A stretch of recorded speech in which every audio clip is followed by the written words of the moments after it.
Bloomberg Audio Studios. Podcasts, radio, news. This is the Bloomberg Surveillance Podcast. I'm Jon Ferro, along with Lisa Abramowicz and Anne-Marie Hordern. Join us each day for insight from the best in markets, economics and geopolitics. From our global headquarters in New York City, we are live on Bloomberg Television weekday mornings from 6 to 9 a.m. Eastern. Subscribe to the podcast on Apple, Spotify or anywhere else you listen. And as always, on the Bloomberg Terminal and the Bloomberg Business app. We begin with our top story, investors positioning for a potential second Trump term. James Athey of Marlborough Investment Management writing this: isn't it a bit keen to be positioning for the Trump trade 4 months before the election, 6 months before inauguration, and based on the 2017 timeline, around 18 months before the passing of legislation? James joins us now for more. So, James, you think maybe this move is a little bit premature? Yeah, or either that, John, or really we're sort of backward engineering a narrative to describe the move higher in Treasury yields. I mean, the timing with respect to this move higher in the odds of Trump being elected doesn't seem to tie up perfectly. It almost looked to me like maybe there was a bit of inventory overhang from dealers into and out of month end, and that's just precipitated a move higher in Treasury yields led by the long end, and now we're starting to sort of engineer that into being related to an increased chance of Trump's election. So either way, for me, now is not the time to push hard on trades, investment ideas which rely on Trump passing legislation. I think there's a lot of wood to chop before we get there. So, James, what should we rely on? You say it's too early to position for a Trump presidency. You say there's nothing clear on the macro front either. So what should I focus on and what should I do? No, exactly. And that's the difficult thing. I mean, the trend in the last 6 weeks or so has been a reversal of the trend which had preceded it, which is to say we've had some upside surprises in economic data in Europe and the UK and some downside surprises in the US. But broadly speaking, the US still feels like it's in a better place. You know, if you look traditionally at economic cycles, they don't turn on the consumer, they turn on business investment, and that then precipitates through into higher unemployment in the consumer. In Europe and the UK, we are seeing that deterioration in investment data. In the US, actually, we've seen that picking up of late. And so it still looks to us that you should be more comfortable taking duration positions from an economic perspective in Europe and the UK. We've already had one cut from the ECB. Yes, they got buyer's remorse, but I think the data is going to give them cover to continue cutting. Likewise, the bank when we get to August. Fed certainly more uncertain, but you're just getting paid that little bit more to take on that duration risk in the US. And so ultimately, we still see that as being attractive because the direction of travel is end of cycle. This is fascinating to me, this whole idea of market move in search of a narrative, which is something that we've seen consistently. And part of the reason why we've been playing, market ping pong or table tennis with respect to different narratives. What narrative do you paint? End of cycle, rate cutting, go into duration, probably more heavily in Europe, less so maybe in the US, but still in the US, go into dollar assets. Is this basically the game plan that you've just been describing? Yeah, ultimately, Lisa, it is. I mean, obviously, what we're not trying to do is make some bold prognostication on the macro outlook and then bet the farm. We're trying to think about the world probabilistically. We're trying to understand the various outcomes, the various scenarios, the various themes that are affecting market pricing, deduce what we think the market is assuming, and position ourselves where it's most attractive, where the most asymmetry is. So the fact that you've got credit spreads as tight as they are and equities at the all-time highs and equity multiples looking very rich, meanwhile you've got yields broadly, and particularly sort of 5 to 10 year yields looking pretty attractive relative to the dynamics which are being described broadly by the economic data. That, as a starting proposition, as an asset allocator, that to us informs the idea that bonds, and particularly high quality, safe, defensive government bonds, are the more attractive medium-term investment proposition here. A lot of people are looking to the data that we get today. John just went through it, and then on Friday we get the non-farm payrolls report. A key question here has been, how data dependent is this market? How data dependent are people like yourself who don't know what macro compass to really use? What's the more important data to really be looking at in the slew of information that we get today and also on Friday? Yeah, and therein lies the problem, Lisa, because the data that matters the most, in our opinion, ultimately is unemployment, the labour market in general. That is the spine of the economic cycle. That's exactly how, these sort of positive and negative drivers feed through the economy in a cyclical fashion. The same dollar being spent multiple times, that's cyclicality. That's both, good in the upswing and then very negative in the downswing. And those changes largely happen because of changes to employment or changes to unemployment. But of course, that's the most lagging of those major indicators. And so it's difficult to make forecasts based on that. So you have to use the forward-looking data to try and inform a view on where the labour market is heading. And broadly speaking, this data has been telling us for a while and continues to tell us that things are softening, things are normalising. And again, the nature of the economy means that that second derivative is incredibly important in trying to understand where a more medium trend is. So unless we see the jobs market picking up again, it still looks to us to be an economy which is losing speed. James, we started this conversation and you were playing down the importance of politics in the United States. I just wonder how important the politics are, how relevant the elections are in the UK and France over the next several days. James, given that this Liz Truss shock seems to have become a self-imposed debt brake across the continent, just how relevant is the politics? Yeah, and I think that's a really important point, John. I would note the same, that I think there's been a wake-up moment for UK politicians in particular, and I think it's good politics from the Labour Party to essentially shackle themselves to the kind of fiscal responsibility that the Tories were campaigning on. From an electioneering perspective, that neutered the Tories. Their chances of winning became virtually zero at that point. And ultimately, the lessons will live somewhat long in the memory, at least for the next year or so, I would have thought. In Europe, it's almost constitutional. You have fiscal rules still within the European Union, conveniently ignored during the pandemic, but they're starting to hove into view again. Excessive deficit procedures certainly are going to be part of the future. What that means for European politics, however, is less easy to say, because you have this rise of the extremes who really are ultimately sceptical with respect to Europe and the power of the European Commission. And of course, that could set some of these countries on a collision course with Brussels. Near term, therefore, there's a lot of event risk, but actually in Europe, medium term, I think there are more structural risks to bond market pricing. So in other words, buy the dip in treasuries, in longer-term treasuries on political risk, maybe a little bit less so over in the Euro region just because of some of these structural issues. Is that right? Well, certainly in the non-core, Germany is the safe haven. That's the core rates market. We do not favour owning a lot of the spread risk here because we think there are a preponderance of downside risks, and the market is not handicapping pricing those effectively at the moment. We'd like to see more spread before we'd be comfortable taking on some of those risks. Hey, James, good to catch up, sir. As always, James Athey there of Marlborough Investment Management out of London.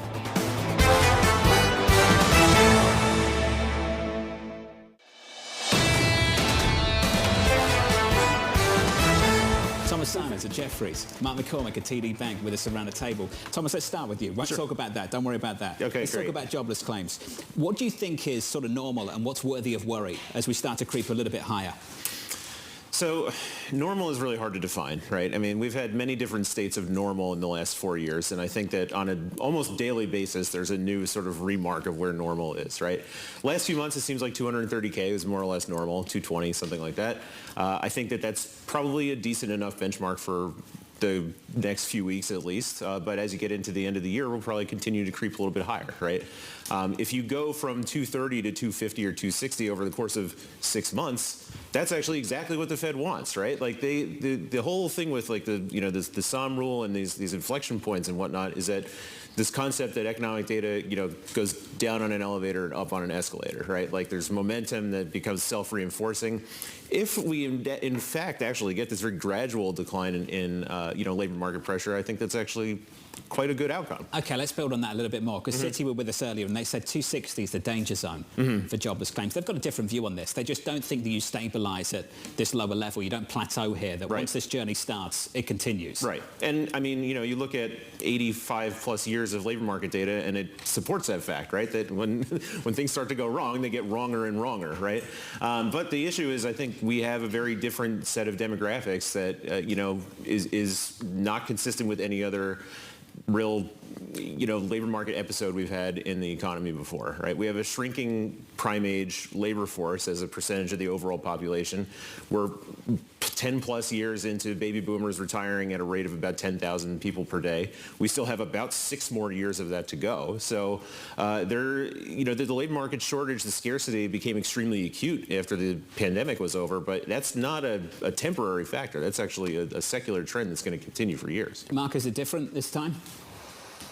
I think what's important is really kind of considering the supply side of the economy as well, along with the growth side. Like, everyone is very focused on growth for the Fed, but it's like we kind of dropped the ball that inflation is still kind of the key metric. And it's like what we do is we run strategies and we're trying to figure out which themes are driving the markets. Like, everyone's talking about this, but this factor is what makes money, and no one's talking about that anymore because it's not as interesting. But a key thing is if you look at currencies, they are trading more on inflation than growth. And if you run back tests on data surprises, consensus revisions, data strength, those things aren't working. So while it's interesting to kind of work through the data and say this is important, this is what's driving the Fed, at the end of the day, what's going to drive the Fed in the next 3 months to September is inflation. So if inflation's hot next week, or if it's hot in the next month, or if it's one hot inflation report could kill the entire narrative that they will cut this year. So I think that's one of the important things to think about. Is what we tend to do from a market strategy point is kind of aggregate all the data, scale it, compare it to different countries, and which country looks better. Right now, it's still very clear that U.S. is slowing, but it's slowing from a very hot level, but it's still good, and it's still better than most of the rest of the world. So I still think that's a key consideration, that while we could move into this inflection point where we go from linear to nonlinear, and that's kind of how complex systems work, but if it is a linear slowdown, you're just moving in a direction that markets are already prepared for and absolutely priced for this year. So you don't think that there's a point at which the labor market becomes a check on the ultimate read that you say is inflation? If it's nonlinear, yes, but I think the thing on the inflation side is the drivers are coming from the supply side. Demographics, geopolitics, the changing nature of technology, the pricing around those technologies. I think when you think about war and some of the things that we've had on the energy side, all the things that are happening on the supply side have been accelerating through the pandemic, but these are things that started in 2010.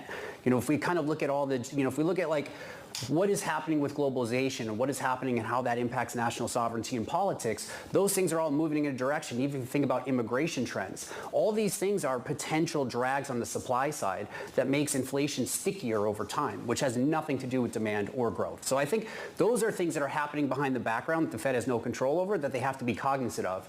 And also in the next couple of months, we're going to see base effects also just push inflation higher just naturally from, the math of things moving around. So those are considerations. I know the market is really focused on the growth story, but we're still really focused on the inflation side for the dollar, for the market, and for the Fed. Tom, do you agree? Yeah, more or less. I mean, I think that our views on the supply side are very similar. I've kind of been trying to, and again, sort of assessing new normal, like looking at what consumption patterns are looking at, and kind of understanding this dichotomy of, haves versus have-nots in the economy. I think that there's probably some dynamic where, we focus all this consumption pattern recognition on, people traveling, entertainment, all these things that are really, services that are enjoyed by higher income households, right? A lot of that happens in the second half of the year, right? So while we've seen growth slow down, we could just have all of that activity kind of concentrate in the second half, and then we'll see the kind of logjam of supply not really being able to meet demand in certain sectors, right? I think that in the service sector, that's going to be something that we see consistently over time, again, for many, many years. Certainly you see it in the housing sector. I mean, that's probably the best example. I think that a lot of folks who have been more sanguine on inflation have been expecting that we're going to get some delivered disinflation from rent and the OER and whatnot. We may get that for a short period of time, but at the end of the day, we're still very undersupplied with shelter, and I don't think that you can consistently expect that that's going to be something that's relatively soft over time. Let's complicate things, and I mean really complicate things. Jan Ferro of Goldman, with this to say, in Sintra, Portugal, I imagine this will get picked up everywhere. On Wall Street, in political circles, maybe much more so. This is what he had to say. The Trump proposals coming from the Donald Trump campaign could raise the average US tariff rate by 16 percentage points to nearly 20%, which would be the highest in the post-war period. So that's sort of what their base case is. And this is what they think the implications are for monetary policy. Hawkish to the tune of 130 basis points, because the large hawkish inflation effect clearly outweighs the smaller dovish growth effect. At Goldman, Jan Ferro is sort of modelling out the potential for something like 5 hikes from the Fed based on policy from the Trump admin. What's your reaction to that? So my view has been that if the Fed were to have to hike again, they would have to hike something like 5 or 6 more times. Like one more hike wouldn't really do too much, right?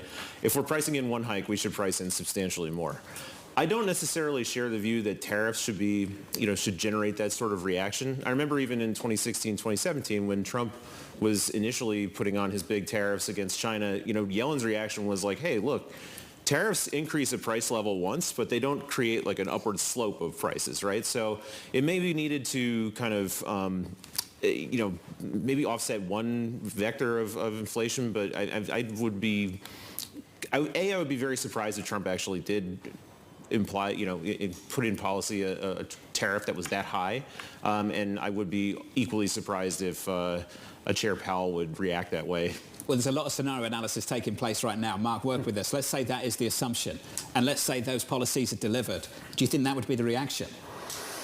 Well, yeah, that's a very spicy proposal. I think part of it is that it's, again, two-sided. Like, you have lots of inflation, and the other thing is you are taking away growth. So we are in Goldilocks right now. Our macro vol models are basically at the lowest levels we've seen through this cycle.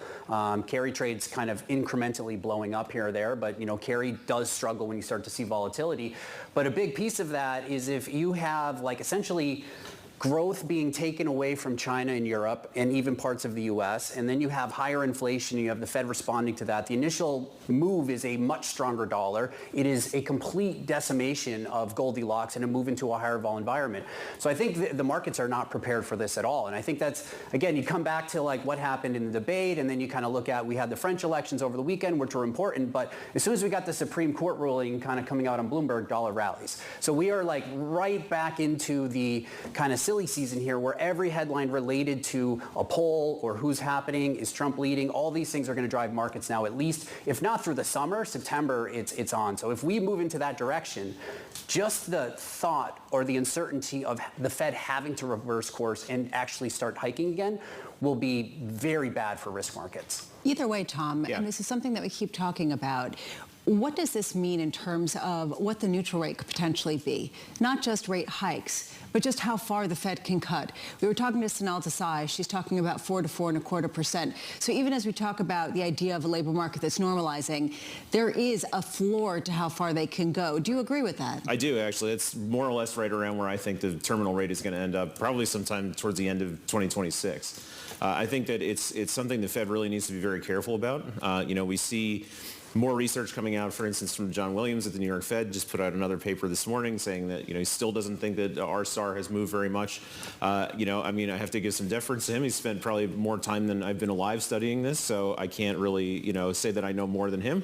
But I just aged him a lot, though. Well, I de-age myself, I think. I like focus on me a little bit more. So Are you a bond trader? Yeah. I don't think that it's that easy to dismiss that we're in the old normal, that, our SAR is still around 2.5%. It wasn't that long ago that the Fed still thought it was, quite a bit higher. So I think that if we do get, for instance, another wave of tariffs, it really lowers potential growth. And then I would be willing to entertain the fact that perhaps we are moving to a lower rate environment overall, because it's functionally like a tax, right? Like, as much as it's tariffs are on the exporting countries, at the end of the day, it's paid by the consumer, and it's just a dead weight loss for them, right? So they'll have to take that consumption out of something else that just lowers the sort of dynamism of the economy, and I would think probably lowers the potential interest rates. Mark, given all of this, why would anyone short the dollar? Why wouldn't everybody be as long as the dollar as they possibly could right now? That's my view. I would agree. It's you have, like, just on the factors that we run, the dollar is ranked number 1 in our trading baskets on growth, on risk correlations, on inflation, and carry. And so in this environment, like, the one thing, if you look at correlations of the dollar to like risk models, pre-COVID, it wobbled. Sometimes it was cyclical, sometimes it was a safe haven, kind of moved around. Since the pandemic, that correlation has not gone below 0. So essentially when we're risk off, the dollar is the only safe haven. The yen is no longer a safe haven. Swiss franc's no longer a safe haven. They are cyclical currencies. So I think in this environment, especially if we are focused on inflation or if we are focused on growth, the other interesting thing is the only other places that offered yield are the places where everyone's been positioned in FX for 2 years. So you bought the commodity terms of trade story, you bought the emerging markets that were the sellers of those. They were also the ones that offered the carry, but Latin America is no longer kind of immune from all of this. So I would say, yeah, the other thing is the dollar represents at least 62% more yield pickup than all the currencies that we track. So to me, this is I wouldn't say a no-brainer because that's, that's the last thing you should say, but I don't see the upside for the euro or G10 currencies in the second half of the year, but I feel like this is broad dollar. It's not RV markets anymore. You should just be long the dollar into the second half of the year. Mark McCormick at TD. Mark, good to see you alongside Thomas Simons of Jefferies.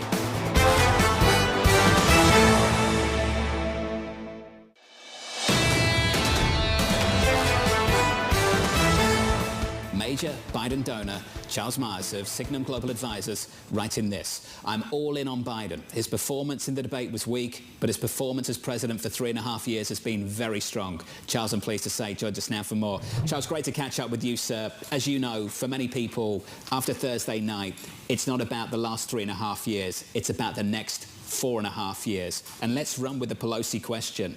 How do we know that was just a bad episode and not just a condition? Yeah, look, I think the president and his team have a lot of work to do to get him out there to show the American people that he is fit, that he is alert, and that he can not only run the rest of this campaign, but that he can govern the country for another 4 years. So, again, I think that they do have work to do. I think what Nancy said is absolutely accurate. And the things are moving a little faster than I expected. I thought they'd have at least 2 or 3. We were telling our clients they'd have 2 or 3 weeks of polling before they would have to make a decision. I thought, this is a personal opinion, I think they've got probably another 5 to 6 days. I think that things are moving much faster against the president, and we'll see. But they are getting him out this weekend into the swing states, and we'll see how he does on the ABC interview with Stephanopoulos. What do you think Chelsea needs to accomplish in those 5 days? What does he need to do? I think he needs to be unscripted and show people that he is fully there and can make decisions, interact with people. I was with him on Friday night in New York, one-on-one at a big event, but then had about a 3 to 4 minute interaction with him one-on-one. He was very together, very alert. So he needs to show that to the American people instead of this perception that has been lingering of him post-debate of someone that is, really out of it.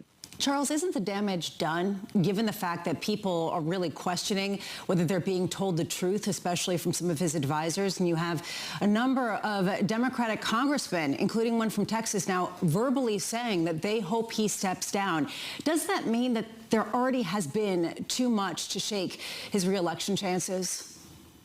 Yes, I'd say a couple things. One, the campaign expected polling, to take a hit, and the puck stuff that was leaked, was pretty damaging. But again, I think you need to see more than just one poll. You need to see a set of polls over a week or so, and see if they can turn it around. But yes, I think a lot of damage was done. I'm fully on board with that. I understand it. So far, only one sitting member of Congress has called for him to step down. I do think that could be the next shoe to fall, though. Meaning, there's reporting this morning that there's potentially 40 additional elected Democrats that are going to come out and call for him to step down.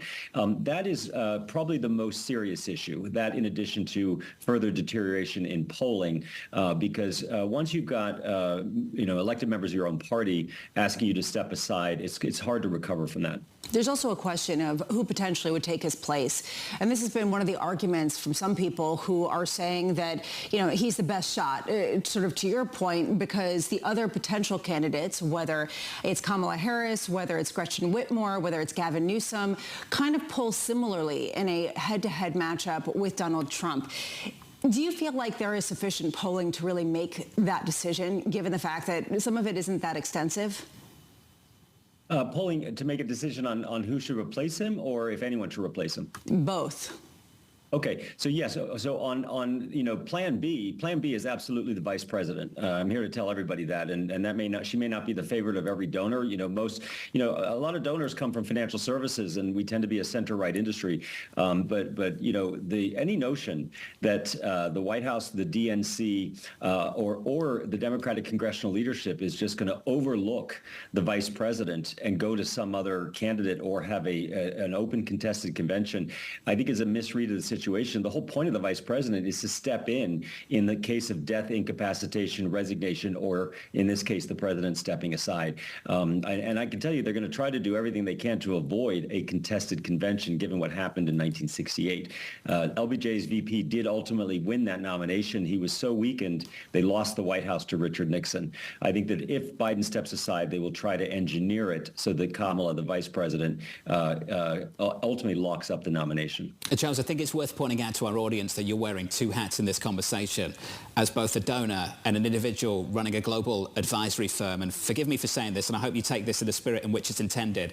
When you said you had a 5-minute exchange with him, when it's behind closed doors and you tell people that he's sharp, cogent, these are things we've heard a million times, and then we all see him in public, and not just Thursday night, for a length of time now, and we see something else. And I just wonder how much tension there is between you as a donor and the opinion you offer on a program like this and the kind of advice that you're giving to clients right now. Yeah, so I'm giving the same advice. We've had a base case that Biden would win. We haven't changed that yet because he's still in the race, and Thursday was less than a week ago. So as a firm, we don't whip our calls around. We want to try to look at data and make a good assessment. The reason we believed he would win is he'd already beaten him once in 2020. He's got power of the incumbency, and we think as a firm we will see higher than average turnout by both women and the Democratic base. Women because of abortion rights, and Democrats because Trump's on the ballot. Now, I think the race has changed fundamentally since Thursday night. Absolutely.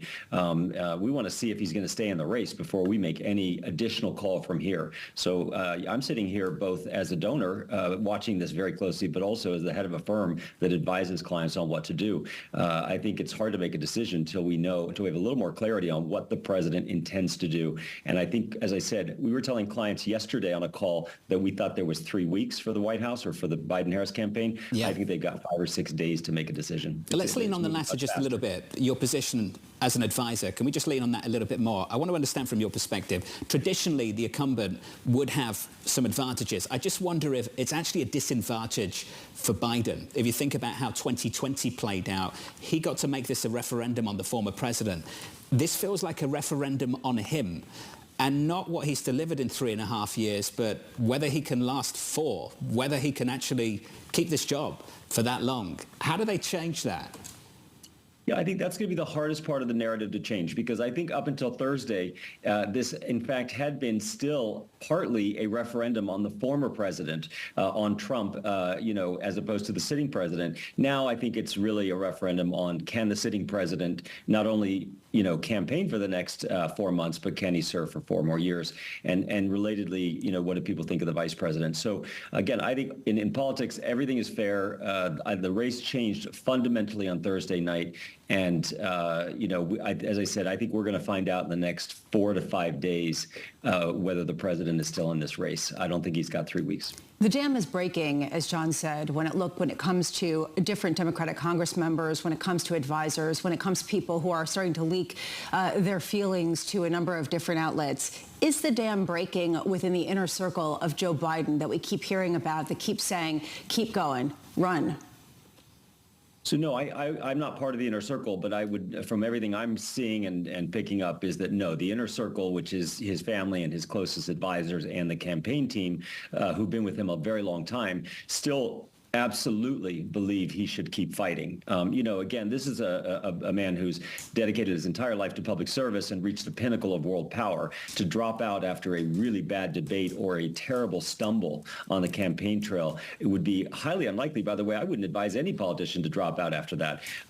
There's always a chance to turn things around in a campaign, and they're trying very hard. It's just that, again, the pressure is building faster on him to drop out of the race. And I think that that's probably been a bit of a surprise to the campaign. And I think we will see more electeds coming out saying he needs to. And the biggest risk in a way is his liability down ballot, right, with elected Democrats in vulnerable seats, both in the House and the Senate, in really tough races. That's where we're hearing, and I'm hearing, the most pressure and much more panic, actually, than amongst the donors. I've got 30 seconds left on the clock. Charles, just to fit this in, do you think people are underestimating Kamala Harris? It's almost become a joke. Absolutely. Do you think she can win? Absolutely. Oh, absolutely. Look, Kamala Harris has three advantages. One, she'll be totally underestimated. In politics, having low expectations is one of the greatest advantages you could have. Secondly, she gets all the Biden-Harris money, which is not able to be transferred to any other candidate. So she gets the war chest. She'll be very well funded. Third, look at her approval rating with Democrats, 84%. She's much more popular than the president with young voters. She's very popular with black voters, and she'll help drive women, turnout by women. I think people will totally underestimate the vice president. I'd put my money on her. Let's do this again soon. Charles, thank you, sir. Absolutely. Charles Myers there of Signum Global. This is the Bloomberg Surveillance Podcast, bringing you the best in markets, economics and geopolitics. You can watch the show live on Bloomberg TV weekday mornings from 6 a.m. to 9 a.m. Eastern. Subscribe to the podcast on Apple, Spotify or anywhere else you listen. And as always, on the Bloomberg Terminal and the Bloomberg Business app.